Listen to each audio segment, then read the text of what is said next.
Le Journal de la Ville, le premier magazine de l'information provinciale.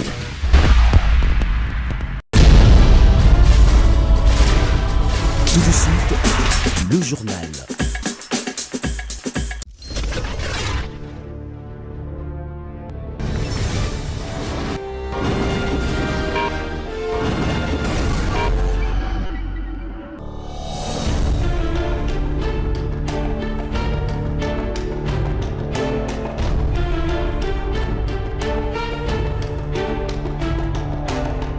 Bon début de semaine à toutes et à tous, mesdames et messieurs. Merci de faire confiance au Journal de la Ville et tout de suite le sommaire. Je ne braderai jamais les richesses de la République démocratique du Congo. Ne cédez pas à la peur, ne cédez pas à la manipulation. Pas des républiques fortes sans journalistes debout. Message de Félix Antoine Tshisekedi, président de la République, face aux journalistes ce lundi à l'occasion de la journée mondiale de la liberté de la presse.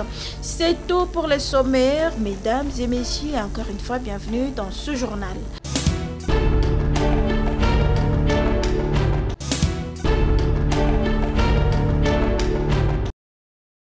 La liberté d'informer est sacrée. Le président de la République, Félix Antoine Tshisekedi, appelle les journalistes à la conscience face à la guerre d'agression dans l'est de la République démocratique du Congo. Ne jamais se faire, même involontairement, les relais des ennemis de la patrie. C'est à l'occasion de la 32e journée mondiale de la liberté de la presse, célébrée le 3 mai de chaque année. Les professionnels des médias de la RDC reçu ce lundi 5 mai 2025 au fleuve Congo Hôtel par le président de la République. J'en appelle donc à la conscience des journalistes. Dans un contexte aussi sensible, votre responsabilité est immense. Veillez à toujours croiser vos sources, à vous rapprocher des canaux officiels d'information et à ne jamais vous faire, même involontairement, les relais des ennemis de la patrie. La liberté d'informer est sacrée, mais elle exige plus que jamais rigueur, éthique et loyauté envers la vérité et l'intérêt supérieur de notre peuple. Les journalistes congolais doivent éviter la désinformation et surtout résister face à cette guerre d'agression dans l'est de la République démocratique du Congo, interpelle le président de la République. Dans un pays en proie à une guerre d'agression, la désinformation devient alors une arme redoutable. Face à cela, que peut faire le journaliste congolais? Il peut résister, il peut enquêter, il peut rétablir la vérité. Il peut rappeler aux Congolais que la dignité d'un peuple commence par la maîtrise de son histoire, par la souveraineté de sa parole et par la défense de ses intérêts vitaux. En ces temps de guerre, la liberté de la presse ne peut être dissociée du devoir de responsabilité patriotique. Elle appelle chaque journaliste à faire le choix conscient d'une information qui contribue à la défense de la patrie. Il ne s'agit nullement de travestir la vérité, ni d'imposer une pensée unique, mais d'un engagement lucide et éthique à rapporter les faits, rien que les faits, dans le respect strict. Les journalistes congolais face au défi de l'intelligence artificielle, information et désinformation en ces temps de guerre d'agression rwandaise, thème retenu pour la célébration de cette journée en RDC. Connu comme le temple du football local, le stade de l'amitié sino-gabonaise du quartier Ngonje de Libreville a célébré ce samedi le retour à l'ordre institutionnel du Gabon. Et pour participer à cette fête voulue de la Renaissance, 15 chefs d'État africains ont fait le déplacement de Libreville ainsi que plusieurs délégués de haut niveau venus d'Afrique, d'Europe, d'Asie et d'Amérique, à l'instar du conseiller Afrique de Donald Trump, M. Massad Boulos. Arrivé ce samedi matin, le couple présidentiel de la République démocratique du Congo était bien installé à la tribune d'honneur après le tour d'honneur. 3 moments forts ont marqué cette cérémonie, à savoir la prestation solennelle de serment, le rituel officiel et traditionnel de prise de pouvoir et le discours d'investiture du président élu. Au cours d'une brève audience de la Cour constitutionnelle de transition, le président élu a prononcé le serment de fidélité et de loyauté aux lois de la République. Le premier président de la Ve République a pris l'engagement de sauvegarder les acquis de la démocratie sous les acclamations d'une population liesse.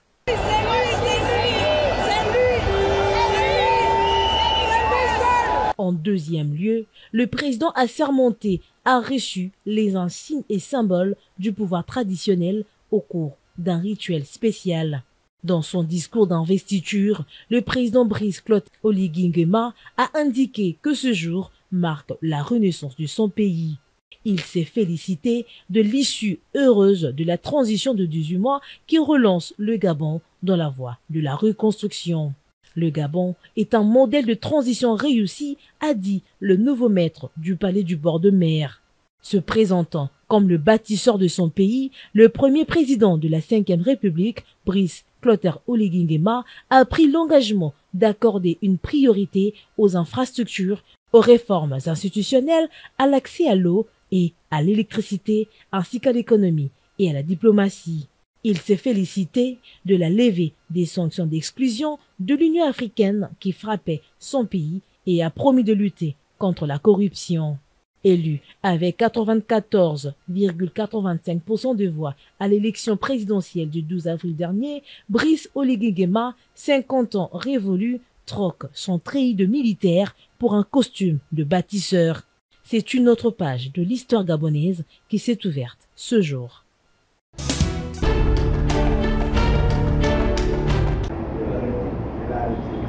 Après son mot de se retirer à la coordination de l'intersyndicale nationale du Congo, INC, dans la salle du congrès du Palais du Peuple, lors de la fête du travail célébrée le 1er mai 2025, l'heure est à la remise et reprise entre Guy Koukou Kedila, président sortant, et Fidel Kiangi Matangila, président entrant de l'intersyndicale nationale du Congo.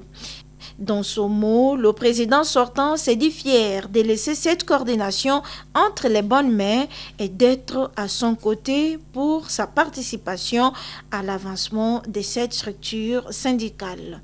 Prenons la parole, le président entrant Fidel Kiangi Matangila a fustigé des pratiques qui n'honorent pas au sein de la coordination. Ces derniers appellent à la solidarité de tous. Plus jamais ça. L'ordre doit rester l'ordre. Lorsque les résultats sont publiés, il faut que chacun sache que les résultats publiés m'ont donné une place. Et c'est cette place-là qui doit. Mais tout en restant solidaire, tout en travaillant ensemble. Mais on ne doit pas oublier que c'est elle qui est première, tel l'autre est deuxième, tel l'autre est troisième. Et nous venons de convenir que désormais, le bureau de l'intersyndicale nationale du Congo sera constitué selon l'ordre d'arrivée. En présence de quelques représentants et cadres de la CSC, Fidel Kiangi a salué la volonté démocratique de son prédécesseur et à tous les 12 syndicats. À notre ami Guy Koukou qui a accepté cela, nous disons merci à tous les 12 parce que nous sommes appelés. Tous les 12, nous avons compris que ça ne servait à rien de continuer à travailler divisé, mais c'est dans l'unité qu'on retrouve la force. L'intersyndicale nationale du Congo est là uniquement pour défendre les droits et avantages des travailleurs congolais.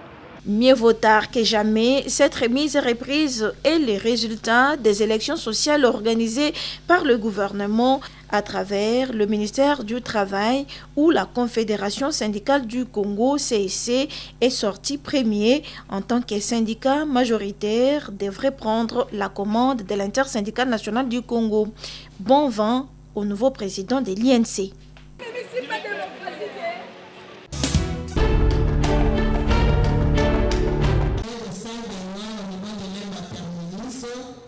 La santé d'abord. En République démocratique du Congo, la Confédération associative pour le développement, justice et bonne gouvernance, CADEGOV RDC, sera sur terrain pour accompagner et assister les malades. Plusieurs centres hospitaliers, centres de santé déjà créés par Kadejgov RDC qui comptent également créer les items et ISTEM dans toutes les 26 provinces de la République démocratique du Congo. Mais avant d'entamer ces grandes activités sur terrain, Kadejgov RDC a tenu ce samedi 3 mai 2025 une réunion de programmation des activités citoyennes du secteur de la santé publique, hygiène et prévoyance sociale avec les membres du comité de la cellule technique d'appui à la santé, cadre choisi, église pentecôtiste de la Moisson, Ndjili, quartier 12.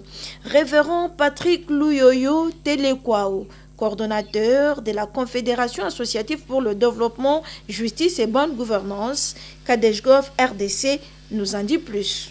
C'était nécessaire qu'on appelle le cadre du comité directeur et la cellule technique de la santé pour leur expliquer le bien fondé de ce que nous devons faire à Kinshasa et dans toutes les 26 provinces où nous sommes implantés avec tous nos centres de santé, nos items et nos systèmes qui doivent démarrer très bientôt. Nous avons échangé plus sur la promotion des soins de santé primaires, le fonctionnement effectif de tous nos centres de santé, tous nos centres hospitaliers et le déroulement, le fonctionnement normal de tous nos items et ISTEM que nous devons déjà démarrer les circuits dès la rentrée prochaine. Il lance ici un appel au personnel soignant de rejoindre Kadejgov RDC dans la mise en œuvre de ces grands projets initiés pour le bien-être de la population congolaise. Nous invitons tous nos médecins, tous nos infirmiers, tous les personnels de santé de rejoindre l'ONG Kadejgov pour accompagner nos institutions dans ce secteur de santé où nous avons encore beaucoup de choses à faire ensemble. Le président de la cellule technique d'appui à la santé place son mot. Après cette grande réunion, nous allons organiser aussi quelques formations de remise à niveau pour que nos infirmiers, nos médecins et les âgés puissent avoir la capacité de bien soigner les malades et accompagner d'autres personnes dans la communauté. Les adhérents à l'initiative ont reçu chacun la carte des membres au Kadejgov RDC et disent merci. Félicitations. Merci de son état. Félicitations.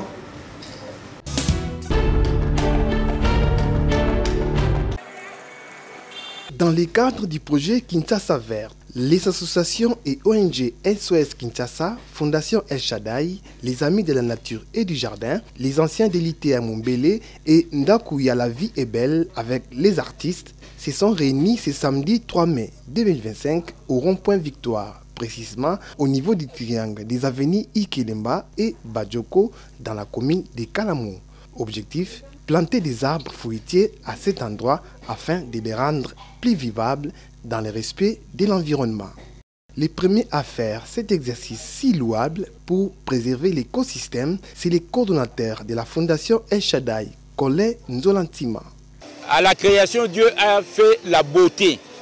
Et c'est pour cela que nous voulons que Matongé, à côté des ordres oignons Sezali, qu'il y ait maintenant l'harmonie, qu'il y ait la beauté à partir des plantes que nous allons commencer à planter avec nos amis les artistes de Matongé.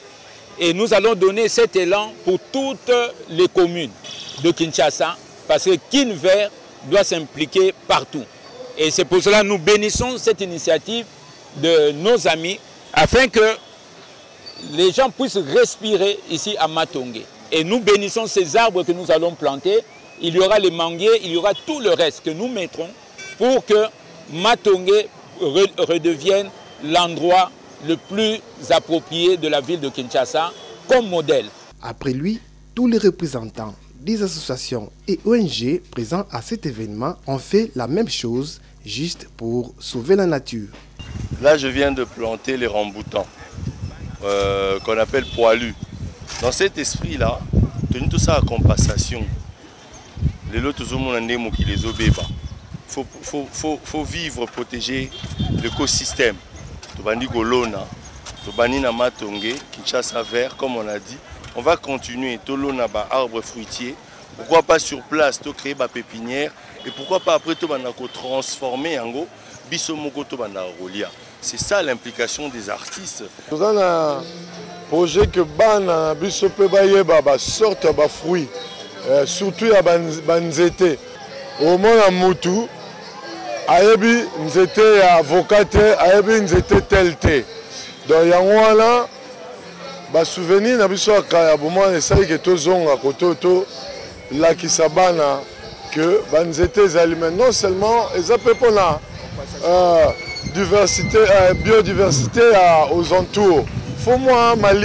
Signalons que le même exercice sera effectué dans d'autres communes de la ville-province de Kinshasa.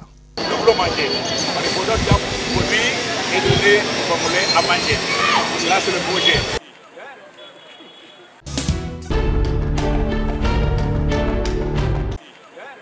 Nous sommes sur l'avenue Badjoko, quartier Matongé, derrière l'école Monseigneur Mouké, dans la commune de Kalamou, où, après la démolition par les autorités de la ville-province de Kinshasa, des constructions anarchiques qui dérangeaient les élèves à cet endroit, un constat amer a été fait ici.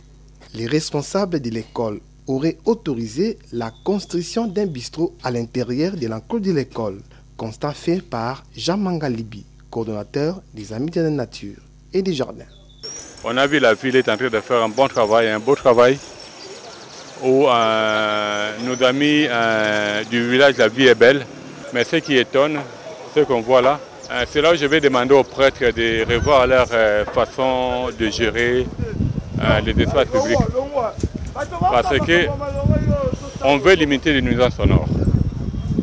Moi, je crois qu'ils ont l'intention de commencer à construire des bars, pas à l'extérieur, qui s'assoient dans l'enclos de l'église. Parce que là, la finalité, c'est quoi? Il y a cet espace public qui va être empiété et nous, on n'est pas d'accord. C'est pour ça que nous demandons d'abord au bourgmestre de la commune de Kalamou qui doit voir ces dossiers. Et nous rappelons au gouverneur et les grands temps qu'il puisse avoir autour de lui des bourgmestres qui vont commencer à tout voir. Parce que le gouverneur n'est pas censé être partout. Il n'y a que ou les bourgmestres, ou les chefs du quartier, ou les chefs de rue qui sont censés accompagner le gouverneur pour la réussite de cette mission Kinshasa verte. Donc nous avons foi que ces dossiers ici, l'Église va se remettre en ordre. Parce que l'Église est censée apporter la spiritualité. Et là où il y a la spiritualité, il n'y a jamais eu de bruit. Donc je garde foi que l'Église va se recadrer pour qu'ensemble nous arrivons à rebâtir ce beau pays béni où chacun de nous a une très grande responsabilité. La responsable de l'association SOS Kinshasa propose. Mon souhait pour cet espace qu'on vient de casser, la nature a horreur du vide.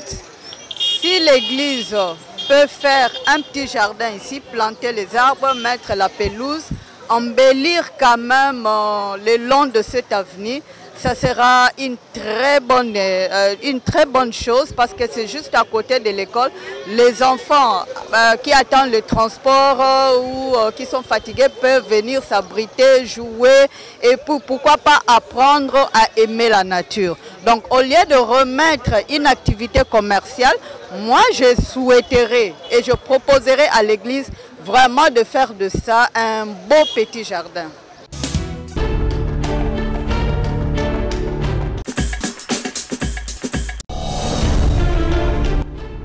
Nous sommes arrivés à la fin de ce journal de la ville, mesdames et messieurs. Merci de l'avoir suivi. Le prochain rendez-vous est fixé pour ce mardi et d'ici là, portez-vous bien.